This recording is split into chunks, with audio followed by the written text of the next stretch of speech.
গুণনার বিভিন্ন প্রকার আছে এবং বিভিন্ন ধরনের গুণনা আছে। তাহলে গুণনা বিভিন্ন প্রকারেরও আছে, বিভিন্ন ধরনেরও গুণনা আছে। এই আমরা যেটা আজকে পড়বো সেটা হলো ওয়াজিব গুণনা। যেটা আমরা পড়বো সেটা হলো ওয়াজিব গুণনা। ওয়াজিব গুণনা বোঝাই যাচ্ছে যে গুণনাটা করা ওয়াজিব। তা এই গুণনা কখন হবে, এই গুণনা কিসের সাথে রিলেটেড, এটা আমরা দেখব। এই গুণনা হবে দুইটি অবস্থায়, দুইটা অক্ষরের সাথে রিলেটেড। দুইটা অক্ষরের সাথে রিলেটেড। একটা হচ্ছে মিম আর একটা হলো নুন। ওয়াজিব গুণনা কোন দুইটা অক্ষরের সাথে রিলেটেড? একটা হলো কি মিম আর একটা নুন। এই দুইটা অক্ষর যখন কি হবে, তাসদিদ যুক্ত হবে। এই দুইটা অক্ষর যখন তাসদিদ যুক্ত হবে তখন সেটা হবে ওয়াজিব গুণনা। বুঝেছেন? আমরা বিস্তারিত বলবো, তার আগে আমরা জানবো যে ওয়াজিব গুণনা হচ্ছে দুইটা অক্ষরের সাথে রিলেটেড। একটা হচ্ছে মিম আর একটা হলো নুন। একটা মিম আর একটা নুন। এইটা হলো মিম আর এইটা হলো নুন। এই দুইটা অক্ষরের উপরে এই চিহ্ন আসবে, এই যে দেখতে পাচ্ছেন সবাই। এই দুইটা অক্ষরের উপরে এই তাসদিদ বা সাদ্দা আসলে তখন সেটাকে গুণনা করতে হবে, এবং সাধারণত সেটা ওয়াজিব গুণনাই হবে যখন এই দুইটা অক্ষরে কি হবে, তাসদিদ বা সাদ্দা হবে। এখন আমরা আসবো গুণনা আসলে কি জিনিস। আমরা এখানে দেখতে পাচ্ছি যে মিমের উপরে প্রথমে কি আছে, তাসদিদ আছে। তারপরে কি আছে, জবর আছে। এখানে নুনের উপরে প্রথমে কি আছে, তাসদিদ আছে। তারপরে কি আছে, জবর আছে। তার মানে মিমটা এবং নুনটা এটা কিন্তু দুইবার উচ্চারিত হবে। তাসদিদ থাকলে কয়বার উচ্চারিত হয়? দুইবার। একমাত্র তাসদিদ থাকলেই একটা অক্ষর দুইবার উচ্চারিত হয়। তা আমরা কিভাবে উচ্চারণ করব? প্রথম হচ্ছে এই আগের অক্ষর মিমের সাথে কানেক্ট হবে, আগের অক্ষর মিমকে ধরবে। তো যখন মিমকে ধরবে তখন কিন্তু কি করবে, এখানে কিছু সময় স্টে করবে, কিছু সময় এখানে অবস্থান করবে। তারপরে আপনার জবর বা জের বা পেশের উচ্চারণ করবে। যেমন দেখেন এখানে সুম্মা, তার মানে কি সুম যখন বললাম, সুম বলে কিন্তু সেখানে অবস্থান করলাম। এরপরে জবরের উচ্চারণটা কি করতে হবে, দ্রুত করতে হবে। যেমন এইখানে দেখেন ইন্না, এই যে এটাই কিন্তু গুণনা। ইন্না, নাটা কিন্তু আমি দ্রুত বললাম, নাটা আমি দ্রুত বললাম।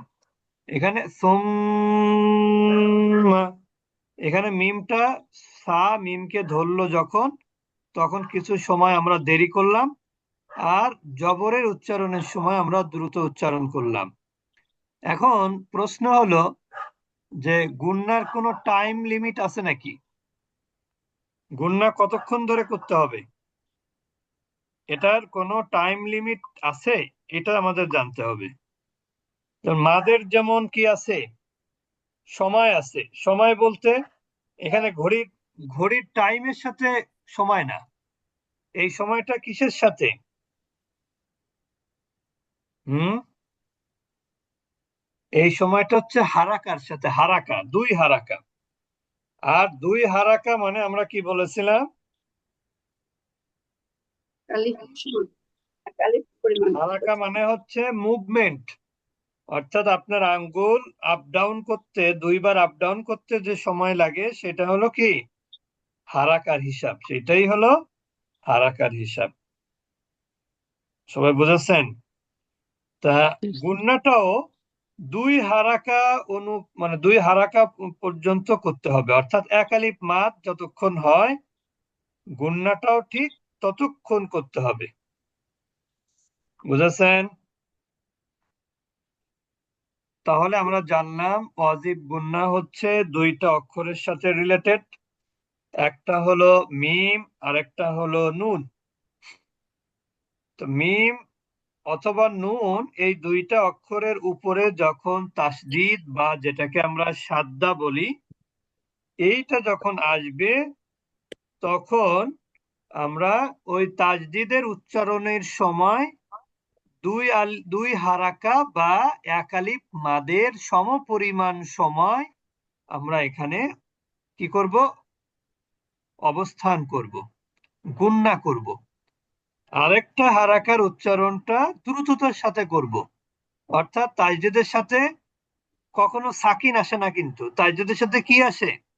জবর জের পেশ। তো জবর জের পেশের উচ্চারণ কিন্তু দ্রুততার সাথে করতে হবে, অর্থাৎ সেখানে দেরি করা যাবে না। আমরা আরো দেখবো উদাহরণ। যেমন দেখেন, আমার সাথে বলবেন ইন্না, সবাই বলি সুম্মা।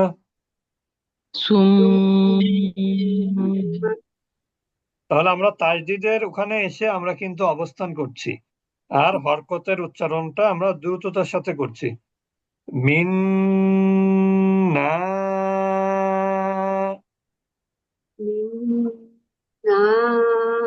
এখানে এখানে তাজদিদ আছে, আবার কি আছে? মাদ আছে, আলিফ মাদ। মিম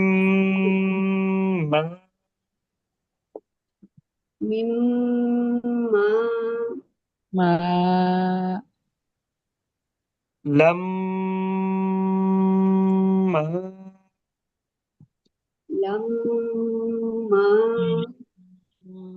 ফালাম মা,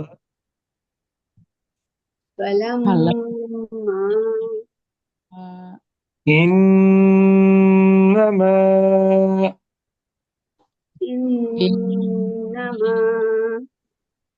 ولكن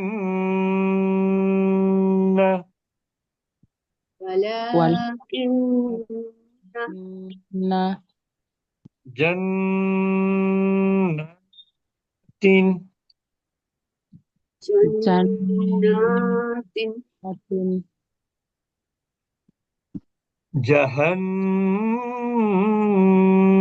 جهنم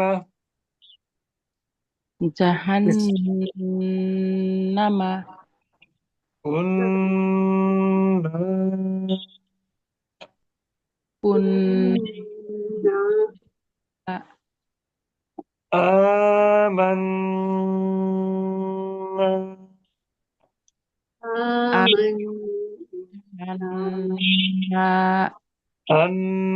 الناس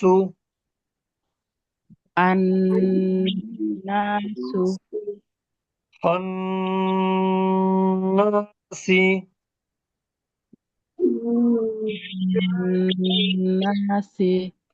جنة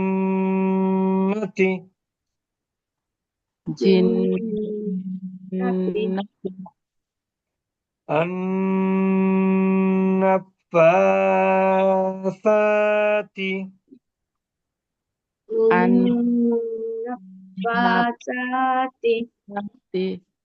তাহলে এইগুলো ছিল ওয়াজিব গুন্না। তাহলে ওয়াজিব গুন্না 2টা অক্ষরের সাথে রিলেটেড, একটা হচ্ছে আপনার মিম আর একটা হলো নুন। এই 2টা অক্ষরে যখন তাসদিদ বা সাদ্দা হয় তখন ওয়াজিব গুন্না হয়, এবং এই গুন্নার পরিমাণ হলো 2 হারাকা বা 1 আলিফ মাদের সমপরিমাণ। তবে একটা জিনিস এটাও জেনে রাখবেন, সেটা হলো এই দুইটা অক্ষরে তাসদিদ যখনই হবে নাম ভিন্ন হতে পারে, খেয়াল করতে হবে। এই দুইটা অক্ষরে তাসদিদ যখনই হবে তখনই গুণনা হবে, কিন্তু সবসময় যে নাম হবে ওয়াজিব গুণনা এমনটি নয়। আমরা সামনের ক্লাসে ইনশাল্লাহ বুঝতে পারবো যে মিম এবং নুনে তাসদিদ হলেই কি ওয়াজিব গুণনা হবে, আসলে তা না।